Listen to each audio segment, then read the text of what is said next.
Hello friends, તમારું સ્વાગત છે અમારી ચેનલ સિમ્પલ ગુજરાતી રસોઈમાં। તો આજે આપણે બનાવવાનું છે એકદમ નવી જ રીતે ગલકાનું શાક।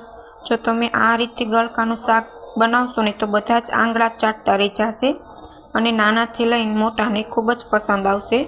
તો ચાલો બનાવવાનું શરૂ કરીએ। તો ગલકાનું શાક બનાવવા માટે અહીં મેં ગલકા છે તે લઈ લીધા છે। ગલકા છે તે કૂણા લેવાના છે, એકદમ નરમ, જેથી શાક છે ને તે સરસ બનીને તૈયાર થાય। હવે આપણે શાકને સુધારી લેશું।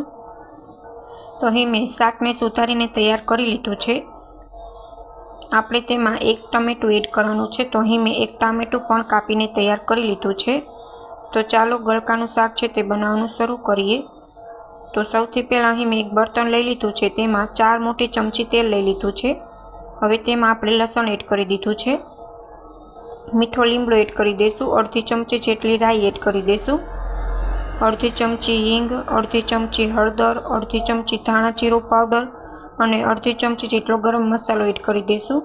અહીં મેં તેલનું પ્રમાણ સહેજ વધારે રાખ્યું છે, કેમ કે આપણે શાક છે તે તેલમાં જ આપણે સાતળવાનું છે, તેલમાં જ આપણે બનાવીને તૈયાર કરવાનું છે।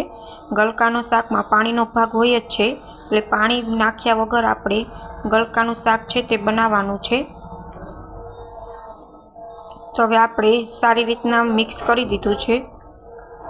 હવે આને આપણે 2 થી 5 મિનિટ સુધી એકદમ ગેસની લો ફ્લેમ પર આપણે તેને ચડવા દેશું। તો તમે જોઈ શકો છો તેલમાં સારી રીતના શાક છે તે સતળાઈ રહ્યું છે। હવે આપણે ટામેટું સુધારેલ છે તે એડ કરી દઈશું, જેથી શાકમાં સારી રીતના મિક્સ થઈ જાય। ટામેટું છે તે પહેલાં નથી એડ કરવાનું, થોડીક વાર ગલકું પાકી જાય ત્યાર પછી એડ કરવાનું છે। હવે સ્વાદ પ્રમાણે મીઠું એડ કરી દઈશું।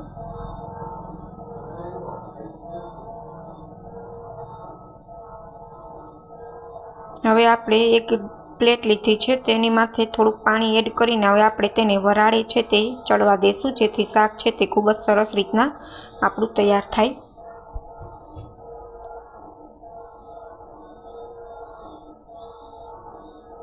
તો અહીં મેં એક પ્લેટ લીધી છે, તેના ઉપર અડધા ગ્લાસ જેટલું પાણી એડ કર્યું છે। હવે તેને આપણે 5 મિનિટ સુધી રાખી દઈશું અને ગેસની ફ્લેમ એકદમ લો કરી લઈશું।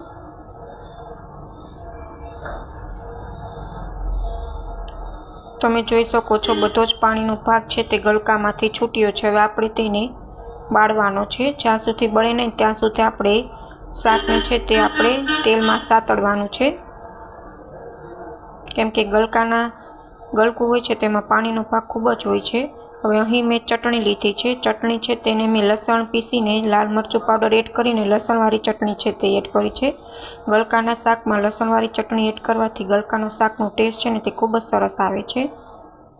તો આપણું ગલકાનું શાક છે તે બનીને તૈયાર થઈ ગયું છે। જો તમને અમારી રેસીપી ગમે તો ચેનલને લાઇક કરજો, શેર કરજો અને સબસ્ક્રાઈબ કરજો અને કમેન્ટમાં જરૂર કમેન્ટ કરીને જણાવજો કે તમને અમારી રેસીપી કેવી લાગી। તો તમે જોઈ શકો છો એકદમ લાલ ચટાકેદાર લચકા જેવું આપણું ગલકાનું શાક છે ને તે બનીને તૈયાર છે। નાનાથી લઈ મોટાને ખૂબ જ પસંદ આવશે અને એક રોટલીની જગ્યાએ 2-2 રોટલી ખાઈ જશે, તેટલું સરસ ટેસ્ટમાં બનીને તૈયાર થયું છે। હવે ઉપરથી આપણે ધાણા ભાજી એડ કરી દઈશું અને શાકમાં તેને સારી રીતના મિક્સ કરી દઈશું। Thank you for my watching video.